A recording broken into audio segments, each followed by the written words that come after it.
అందరికీ నమస్కారం అండి. వెల్కమ్ టు అవర్ ఛానల్ అమ్మా ఫిల్మ్ స్టూడియో. ఈరోజు మనం వేశ్యల గురించి తెలుసుకుందాం. వేశ్యలు అనేవారు ఇప్పుడు కొత్తగా వచ్చిన వారేం కాదు.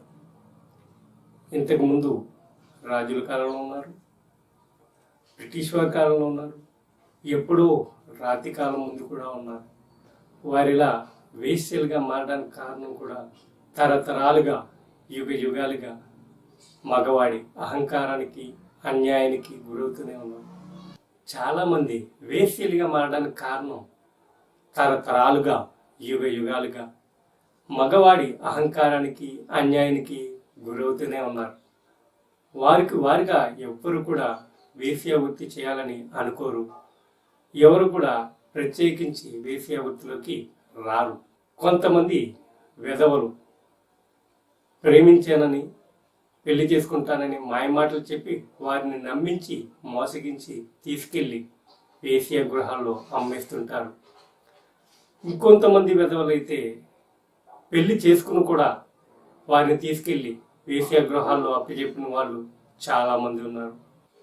ఎవ్వరు కూడా కావాలని ఈ వేశ్య వృత్తిలోకి రారు. వారి పిల్లలను కూడా ఈ వృత్తిలో దింపరు.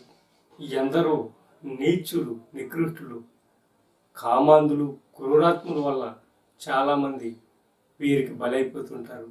అటువంటి వారు వారి పిల్లల్ని, వారి కుటుంబ సభ్యుల్ని పోషించుకోవడానికి వేరే గత్యంతరం లేక వారు వేశ్య వృత్తిలోకి వచ్చి వేశ్యలుగా మారుతుంటారు. పాతకాలంలో ఒకప్పుడు ఎంతోమందికి దానాలు చేసేవారు వేశ్యలు. అలాంటిది ఇప్పుడు వారే దేహి అనే స్థాయికి వచ్చారు. ఎవ్వరు కూడా వారిని చిన్న చూపు చూడొద్దు. వారి పిల్లల కోసం, వారి భర్తల కోసం, వారి కుటుంబ సభ్యుల కోసం, వారి ఆకలి తీర్చుకోవడం కోసం వారిలా వేశ్యలుగా మారారే తప్ప ఎవ్వరూ కూడా కావాలని ఈ వృత్తిలోకి రారు.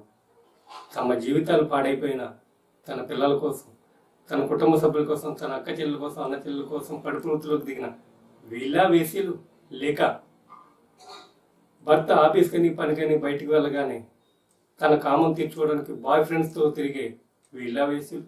తల్లిదండ్రులు పిల్లల కోసం రెక్కలిర్చుకుని డొక్క మార్చుకుని వాళ్ళు తిన్నా తినకపోయినా మీకోసం నానా అప్పులు చేసి లక్షలు ఫీజులు కట్టి ఇక్కడ పంపిస్తే మీరేం చేస్తున్నారు? ఇక్కడ మీరు చెడు వ్యసనాలకు బానిసలై మీ మెయింటెనెన్స్ సరిపోక నానా చెడు తిరుగుళ్ళు తిరుగుతున్న మీరా వేశ్యలు. ఎవరు వేశ్యలు? ఆలోచించండి.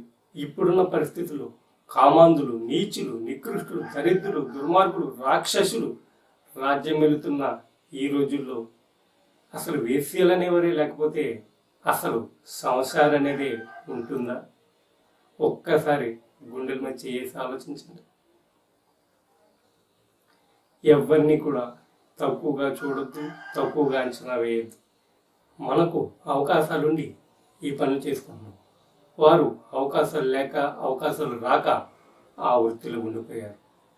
ఇప్పటికైనా వేశ్య వృత్తిలో ఉన్న వారిని అందరినీ ప్రభుత్వం గుర్తించి గౌరవించి వారికి పనులు, ఉపాధి కల్పించినట్లయితే వారు కుటుంబ సభ్యులు కూడా గౌరవప్రదంగా బతుకుతారని, వారి జీవితాలు ఉన్నత స్థాయిలోకి, ఉన్నత శిఖరాలకి చేరాలని కోరుకుంటున్నాను. ప్రతి ఒక్కరూ కూడా వారిని గౌరవించాలని, అభిమానించాలని ఆశిస్తూ, నేను చెప్పిన విషయాన్ని మీరందరూ కూడా గౌరవిస్తారని, ఆదరించి ఆలోచిస్తారని ఆశిస్తూ, మీ స్టైల్ కింగ్ రాజా. జై హింద్.